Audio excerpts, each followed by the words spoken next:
नाशिकमध्ये रेड्यावर स्वारी करत नागरिकांनी खड्ड्यांविरोधात संताप व्यक्त केलाय। मखमलाबाद परिसरामधील रस्त्यांवर मोठमोठे खड्डे आहेत। या खड्ड्यांमुळे कारसह दुचाकी वाहनांचं मोठ्या प्रमाणावर नुकसानही झालंय। वाहन चालकांना जीव मुठीत धरून प्रवास करावा लागतोय। रस्त्याच्या दुरावस्थेविरोधात नागरिक बरेच आक्रमक झाले।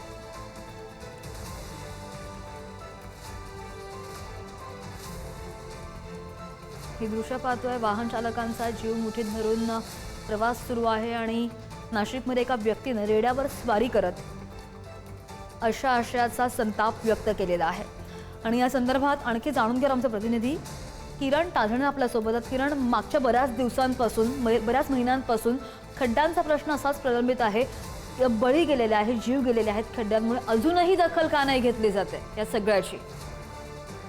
सध्या अगदी खरं आहे। नाशिकच्या खड्ड्यांनी जवळपास 5 ते 6 जणांचा बळी घेतलेला आहे आणि अशा सगळ्या परिस्थितीमध्ये नागरिकांमध्ये संतापाची लाट आहे। खड्डे बुजवावे अशा स्वरूपाची मागणी नागरिकांकडून केली जाते आणि त्यावरनं राजकारण सुद्धा एका बाजूला तापलेलं आहे, दुसऱ्या बाजूला सोशल मीडियावर सुद्धा त्या सगळ्या खड्ड्यांच्या संदर्भातली एक तीव्र प्रतिक्रिया उमटते। आणि अशाच सगळ्या परिस्थितीमध्ये आता सोशल मीडियावर मखमलाबाद परिसरातल्या एका व्यक्तीचा व्हिडिओ व्हायरल होतोय। तो व्यक्ती थेट रेड्यावर बसून परिसरामध्ये ये जा करतोय।